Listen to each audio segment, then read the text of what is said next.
benefits of embracing diversity, and then how do we get diversity initiatives started and strategies to lift the work of diversity within your business. So now we're going to examine some best practices, and when I say best practices, here's how it's defined. Techniques or methodologies that, through experience and research, have reliably led to desired or optimum results. In other words, what really works. So let's start with the first part of what we're talking about today, and that is, what is diversity? And I think many of us think we know, but most of the time we generally think of it as race or a skin color, but diversity goes so much deeper than just what we see. There are so many different dimensions of diversity, such as age and cultural background and religious beliefs, physical abilities, disabilities, gender and sexual orientation, educational and social economic background, the way we think, and the way we work, our work styles and our thinking habits. So I use this little graphic to help you to understand what diversity is all about. When you first look at things, you see, what you see on the outside. There's so much that we see, or assumptions that we make when we look at someone, their age, their gender, their race, but then there's so much more that lies beneath who we really, really are within us, where we're from, our political affiliation, the experiences that we've had over our lifetime. So these are some of the dimensions of diversity. So now let's go to this. Why? Why is diversity so important? Well, I've listed a few things here. That creativity increases when we have diversity within our business. Productivity increases. We have new attitudes, language skills, and of course, new processes, ways of doing things. And so let's talk about the creativity. When we have people that work together who are different thinkers, that's when creativity can really, really blossom.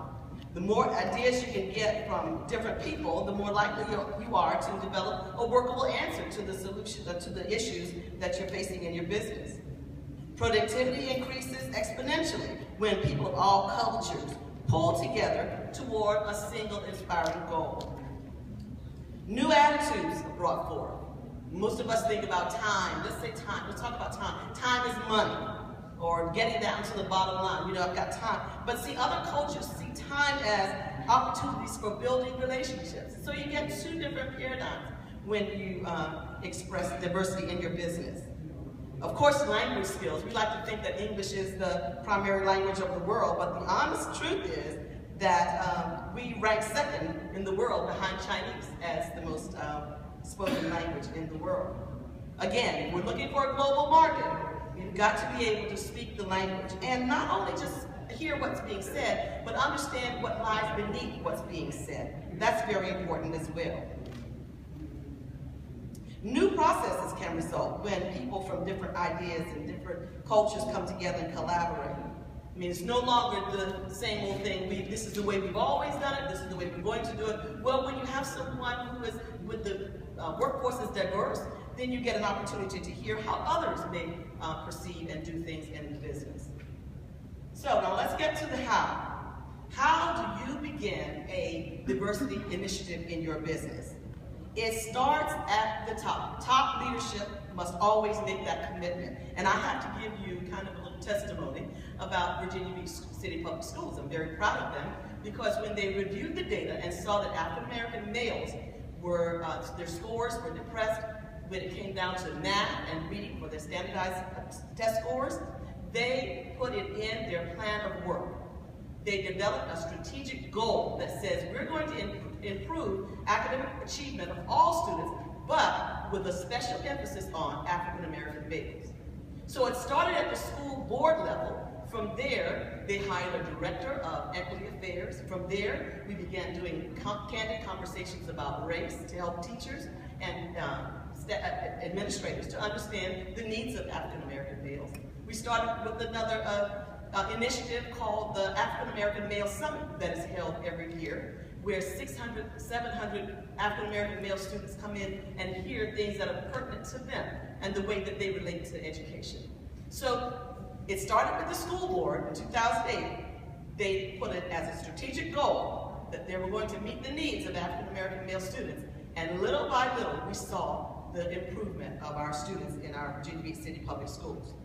So it starts with a top level commitment, make it a part of the business's strategic plan, just as I said, and then set up SMART goals. Be able to measure your initiative and see what it is that you're trying to do. How does the diversity initiative begin? Accountability. Again, leaders are responsible. They may be able to link it to performance assessment or to compensation. That's a good way to figure out that diversity will really happen in your business when it's linked to those two things. Recruitment is important. The process of attracting a supply of qualified but diverse applicants. I remember Joe said this. We're looking for qualified but diverse applicants for employment. And another key part is diversity training. Make sure that you have efforts to inform and educate everybody on your staff about the benefits of diversity to your organization.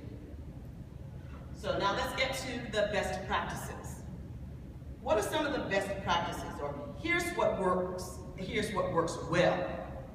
When diversity is demonstrated and communicated throughout the organization at the top level, again, that always works. Developing a strong knowledge base about the value of diversity, understanding what it brings to your business and to the bottom line. Developing and sharing the organization's vision of diversity, again, through training efforts, and then practicing that vision of diversity. Again, more best practices, committing human and fiscal resources, always investing money in an initiative, make sure that it will work. Demonstrating a consistent willingness to change, and that's a big thing. Being able to change policies and procedures to make sure that your diversity agenda is put forward. Accountability and assessment, of course, are important, and then again, that piece again, effective training to inform and educate management and staff about the benefits of diversity to any organization. So now let's go to our final thoughts. Here are some final thoughts, a quote I'd like you to hear. Our workforce and our entire economy are strongest when we embrace diversity to its fullest. And that means opening doors of opportunity to everyone and recognizing that the American dream excludes no one. Okay? Well, those are all of the things that I have for you today. I hope that you will think about embracing diversity in your business. I am a proud member of the Asian Business Association of Hampton Roads. I may not look very Asian, but I am a member. Proud member. I also developed a handout for you. It's back on the table where my cards are. I hope you will take it with you and read about the top 10 economic facts of diversity in the workplace. Thank you for your attention this afternoon. I hope you'll call me sometime.